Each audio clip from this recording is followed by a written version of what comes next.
Hello and welcome to my podcast. Do me a favor, subscribe to the John Keim Report. Wherever you get your podcast, you're watching on YouTube, hit that like button, hit that subscribe button. You can find us there as part of Empire Media. That's AMPIRE. Always much appreciated when you tune in. Don't forget, you can read my work on ESPN.com. I have a story up now. I'm going to get to that just a little bit in a minute about Ron Rivera and just kind of what he thinks about his future and et cetera, et cetera, et cetera. So that's up on ESPN.com. And don't forget, you can tune in after the game. I'll be back with a wrap-up of the Commanders-Giants game, and I'm going to get to my keys in a minute and a prediction for that game. Before I get there, just a couple of things. Let's go over the injury report first, because there's one kind of significant one, and that's running back Antonio Gibson, who is now on there. He's listed as doubtful with a toe injury. Now, a couple of days ago, I told you that I thought he was going to play because that was what I was hearing inside. There was a great deal of optimism, and they, I know they put in a claim for Michael Carter. I was told that it was not necessarily related to Gibson because they anticipated the toe improving throughout the week. It did not. That's why he's doubtful. And Carter, they wanted a guy who was a true third down back. Clearly, there's a connection. At least there had to have been some level of concern. But at that point, I think they definitely thought it would get better, and then it didn't. So they're still going to work him out pregame. But again, you're listed as doubtful. Very good chance he's not going to play. So that's one. And then fullback and slash tight end Alex Arma, he's out with a hamstring injury, as is defensive end James Smith-Williams. And with Arma, that means that Cole Turner will go back in and play. Now, Arma's been playing because Cole Turner is not a blocker. I mean, if you watched him, even to be honest, working against the blocking sleds, you'd realize that he struggles to even move that. So that's part of why he hasn't played as much, whereas Arma has been a key part of that I formation package they like to use. They can run play action out of that, and he's a good blocker. He's a better blocker than Turner up around the line, kind of in some of those move spots. Turner that's the one area he does okay is one of those little slice blocks where he comes behind the line. Otherwise, it hasn't been a strength. But could he help him as a pass catcher? Sure. But I think the blocking is also key in this game too. So there you go with that. Now, like I said, today was a day he was asked with Ron Rivera on Friday about his job security. Does he wonder about it? Does he think about it? And his answer is he doesn't. Now, whether or not if you completely believe that, that's up to you. And I think part of why he would say that is that in talking to him throughout the offseason, training camp, and throughout the season, I think there's a part of him that he understands what can happen at the end of the season. So his focus now has been on trying to create what can he leave here. And I think for him, is it Sam Howell? Is that going to be part of his legacy? He always brings up the culture and changing that. We all know what it's been like the last 3.5 years. And whatever you think of him, having covered this and been in a front row to all this, very few coaches would have handled it like he did. And you can take that for what it's worth. I know you want to win, but there are a lot of guys who would have just been a disaster over the last several years, given what has transpired here. Yes, they needed to build a better roster. Yes, they need to win more. If their defense were playing better, they would be winning more. And that's the funny thing about all this, is that the offense is actually doing better. The defense has just been a train wreck for a lot of reasons. But anyway, so it's why when he talks about his future, he understands, and this is consistent with everything I've heard, understands what can happen, understands what Josh Harris is, what he may or may not decide at the end of the year. But it comes back to him at this point for him, if Sam Howell develops, I think he'll at least say, okay, I can walk away having given this to the franchise. And I know, again, everybody wants more. Everybody deserves more. We get it. But I think, when you look at, and he even said, like, there's been a lot of shit, excuse my language, that he's had to deal with over the last 3.5 years. And when you look at it, I mean, again, whatever you think of him, his record under Snyder in his first 3 years is the same as it was, is similar to Joe Gibbs, similar to Mike Shanahan, anybody else before him. In other words, it's a difficult place to coach. He had more power. He had more say over personnel, but he also had, you're also dealing with all the stuff that has gone on here the last several years. And so, that does that have an impact? Of course. Then he had to deal with cancer. Not making excuses. It's just what it is. And again, I get it. Like, the defense needs to be better. They've made some roster decisions that haven't been the best. They did not build the offensive line. So that's all part of it. So you're leaving the court. You're going to leave the quarterback, but you're also leaving some holes over here. And I get that. So, and it's all part of the package. When you look at it, it's all part of the Rivera package when you for his tenure in Washington. But it's why, like I said, when he's getting to the point where you asked about, are you worried about it? Why aren't you worried about it? It's because of what he feels he's gone through here already, and where he feels it's at, given what he's gone through. And then knowing he's been through this before in Carolina, that's part of it as well. He knows what can happen. So there you go. That story's up on ESPN.com. Now, the other thing is, I'm not going to get deep into this about these Bill Belichick rumors. I would just tell you, once again, just like throughout the sale process, be careful what you read or hear, because there's too many people out there saying, oh, I've been hearing this. I'm going to call BS on that. So I don't buy that people are out there, that there's all this chatter about, are they going to trade for him? That's not going to happen. So you can put that to rest. But when you look at this logically, and this is what you have to do, is look at it logically. What does Josh Harris want to do? How does he want to set something up? It's with a GM and then a coach. It's what he believes. It's what he's always believed. It's what he believes for the Sixers. It's what he believes for the New Jersey Devils. It's how he wants to set up an organization. And then what are they very big on? Analytics. They just hired Eugene Shen. Part of the reason, folks, that these defensive ends were traded is because it comes back to analytics and building a roster, where you need to apply your resources, etc. Bill Belichick now, there's some notion, there's some stuff out there where he's not very big into analytics. Now, you talk to some people up there and say he's more into it than what maybe is out there. He uses it for contract purposes, maybe some other purposes. But I don't know that it's as much as what the Harris Group is. But again, the bottom line is, just be careful what you pay attention to, and distinguish rumors from reports, and credible reports as well. And if it's just somebody hearing things in league circles or hearing things in this chatter and that chatter, be careful with that. That's what I will tell you. So anyway, just be careful with that. Let's get to the keys and predictions for the Giants-Commanders game, and what a game it's going to be. All right, number one key. This is obvious. They sacked Sam Howell 6 times, so handle the pressure. It's a big key. And Ron Rivera said that one thing Sam Howell is getting very good at is getting the ball out quickly. And you saw that in the second half of that game. And since that game, there's been a steady progression of him doing that and anticipating the pressure better. And I think there's been I think as this goes along, Eric Bieniemy, Sam Howell, they're getting used to one another. And I think with Bieniemy, it's getting used to, how do you need to handle this situation with this quarterback behind this line with this group.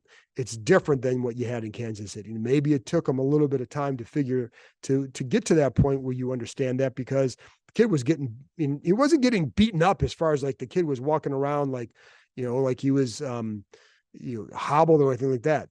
But your body can only take so much. And the goal is to last for 17 games. That's on the quarterback to feel that way. It's on the play caller to understand and get him to that way. And it's on the coaching staff. So handling that pressure is a big key.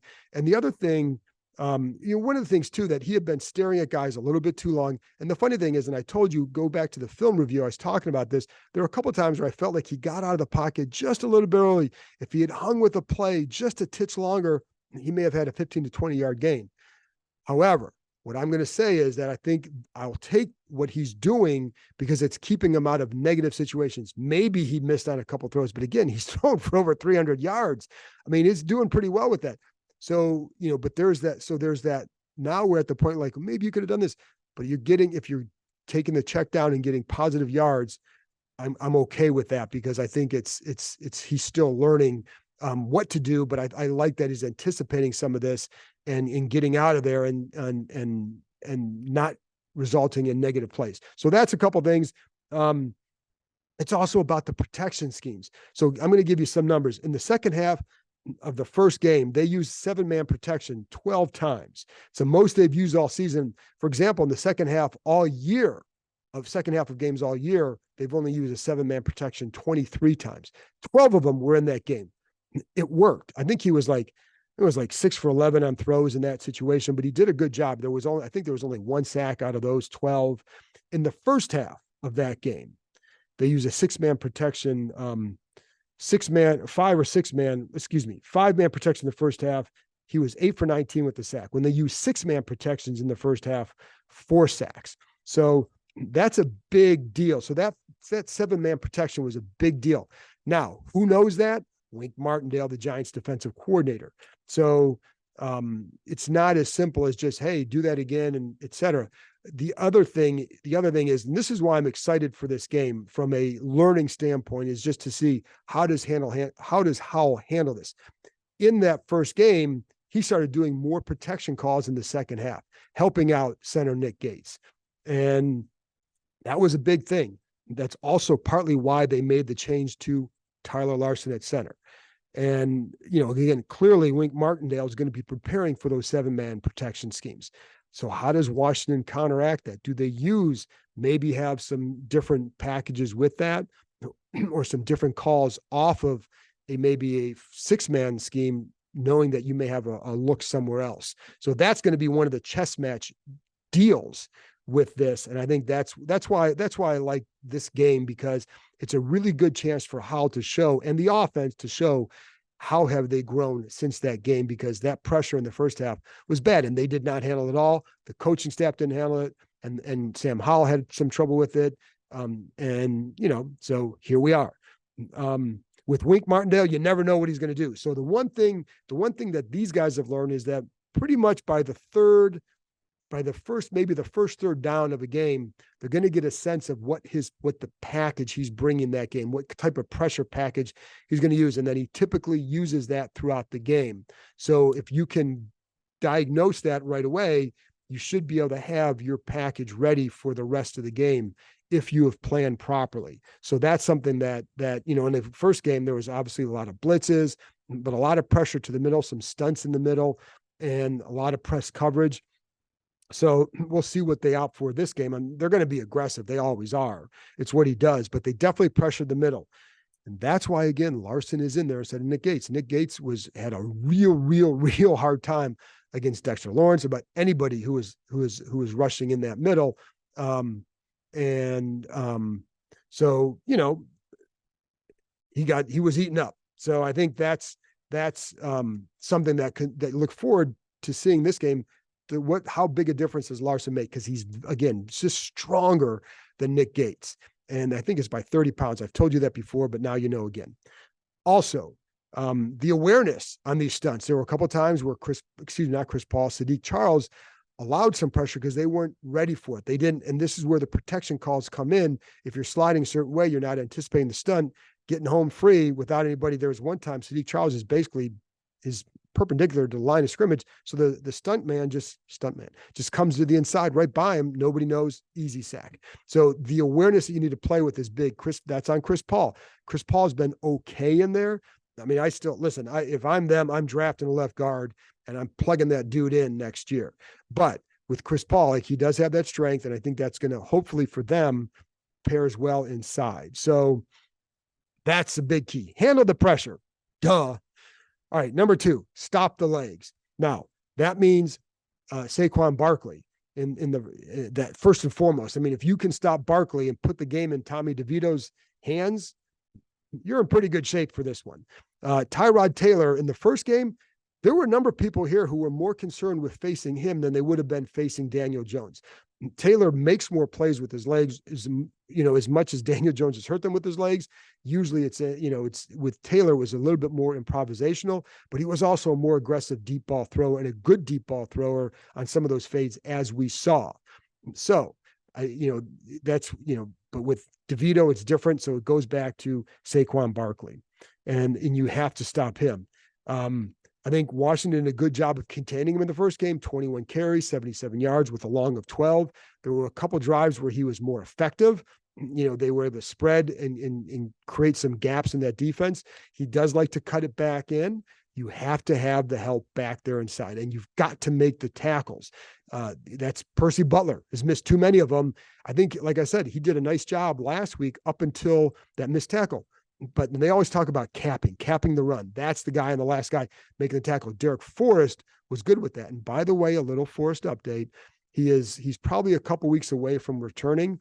He feels pretty good. He's still got to regain some strength in that shoulder, but he was out on the field yesterday getting back, just kind of getting some in conditioning and all that. So I would say he's probably a couple weeks away. He'll be a big return when he gets back in there, just for no other reason. He's a sure tackler, and that's, and that's what you need back there. Listen, that's, you're going to play back there. That's what you got to do. And again, Butler did a nice job for, last week, but he's got to cap those big plays, because those big plays that he misses result in 7 points.